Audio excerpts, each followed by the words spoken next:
We are the Association of Nigerian Private Medical Practitioners. Thank you so very much. Ladies and gentlemen, please can we put our hands together as we invite on stage the President of the Nigeria Labour Congress, Comrade Ayuba Wabba, to make his remark.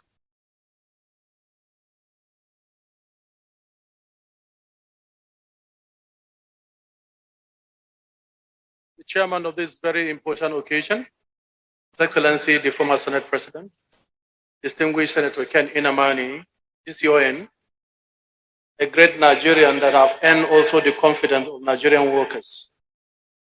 The President of AGPMPN, the Secretary to the Federal Government, ably represented, my other colleagues on this side of the table, esteemed participants and other guests, good afternoon. Let me start by congratulating the Association of General and Private Medical Practitioners of Nigeria on the commemoration of your 100 years of existence. This is no doubt a worthy milestone. This epochal moment provides us the space to recall and celebrate the contribution of private medical practitioners to the sustenance and enhancement of Nigerian healthcare delivery system. You have also contributed to other areas of national development, especially the civil activism, through people like my very good friend and colleague, Dr. Beko Ransom Kute of blessed memory, and Dr. Oke Kolorumo and others. The occasion of today certainly is very important because, as been said, health is wealth. And a healthy nation certainly is a wealthy nation. And that is why some of the indices that are used to measure development around the world are health indices. Issues of maternal mortality, issues of infant mortality, life expectancy, and the likes are issues that certainly are issues that are within the domain of healthcare delivery. No doubt, the challenge of COVID-19 has exposed the inadequacies in our health system. And I think all of us are aware of those inadequacies. There is no one who will be discussing the issue of attaining universal health care if the issue of health financing is not addressed. The issue of human resource for health, having the necessary health professionals in all sectors, be it in the rural areas or in the urban areas, in appropriate profession that can be able to address our challenge. And lastly is the issue of technology and even medicine. Today, all of these issues are seeking for solution. And I'm happy that part of what this roundtable is looking at is how the private health sector can intervene in addressing these myriad of challenges. And therefore, really, I want to commend your association for standing up to address these challenges and also providing solutions. We will continue to partner with you because NLC as a pan-Nigerian organization have played also a major role in the past in healthcare delivery.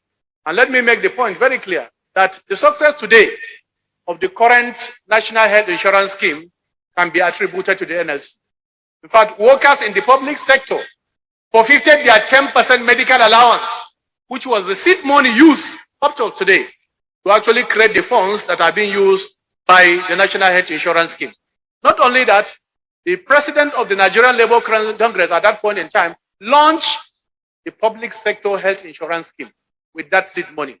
So it's to tell you that we will use our number, we will use also our abilities to support this noble cause, because we realize that we, the masses, because we are part of the masses, that toil to build the economy of this country, are also people that are suffering from the inadequacies of the health system.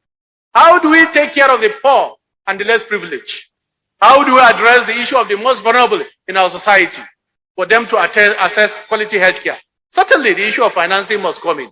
That's why this noble initiative from the incentive, I've said that I will be here personally to support this initiative. We'll also give our support to make sure that this initiative succeeds. I have seen the passion with which the president tried to put the issues to all of us. And I want to say that part of the issue is that we must also continue to take responsibility. Our political elites must take responsibility. How can we be discussing such an important issue that those ministries that are very key in implementing government policies and programs are not here? This is very important for every Nigerian, the delivery of quality healthcare. I know that in the Ministry of Health, we have 2 ministers, permanent secretaries and others. This is the core function of the Ministry of Health. It's their core function. And I expect that they should be here, and we should say that without mixing words. We should talk straight for us to address the challenge of this country. There is no reason whatsoever for any of them not to be here to listen to what we are going to say and to see how we can fix this mirage of challenges. It's unfortunate that as we speak here, even our resident doctors are on nationwide strike. And that, to me, is avertable. We can avert it if there is dialogue, if we promote social dialogue, and if the outcome of social dialogue is respected, implemented, and if there is actually a window of opportunity for also private medical practitioners to come in and also contribute their quota in the overall development of our healthcare system. So for me, I think it's an issue that is very important and will continue to support all of us. I mentioned the issue of how do we even retain the few professionals that we are training. It's obvious that we must take care of them. I've visited many countries around the world, more than 60 countries. And the last one before the COVID was actually the United States, where I visited St. Petersburg. I visited the hospital because I'm also from the health sector. And what I saw was very interesting. In fact, they just recruited few Nigerians. And do you know the rigor people go through even to be employed outside the country? I was asking a lady that was a nurse from UCH Ibadan that was just employed newly at that hospital. How do you get employed? She told me they had to go to India because the recruitment agents are in India. The recruitment center is in India. You have to pass their exam there in India. They have to go a process of training and retraining for 6 months before they are recruited. And I was asking, I was interested. Why do you need to leave the shores of Nigeria to come and practice here with all the risk and all the training that I've gone into? I said, well, she needed to take care of her family. So invariably is in search of greener pasture. I was very interested and I had to follow her to her house. I saw that she was given a house. She was given a new car, which she will pay over a period of 2 years because there is a bond. And after that period of 2 years, she's at liberty to go and seek for other employment opportunities. This is why many Nigerians, professionals, leave the shore of this country. And we spend a lot of resources to train them. This must stop. The issue of medical tourism must stop because we have all it takes. The resources that God have endowed this country, we have all it takes to fix the challenges of this country. And therefore, I'm in support of having a fund that can actually address the challenges in our health sector. This fund should be assessed both by both private and public health practitioners. This is the only way we can be able to bridge the gap. And I agree that it should actually be a fund that can be assessed with less than one digit actually interest rate. This is the way to go. If not, it will be difficult for even the private medical professional to fill the wide gap that exists in our healthcare delivery system. So once again, I bring you a very warm felicitation. I want to also support this wonderful initiative. And I want to assure you that the NLC and our 49 affiliates will continue to stand by this very noble initiative and will try to push you and support you. Thank you very much. Greatest measure of a nation's wealth is the health of her people.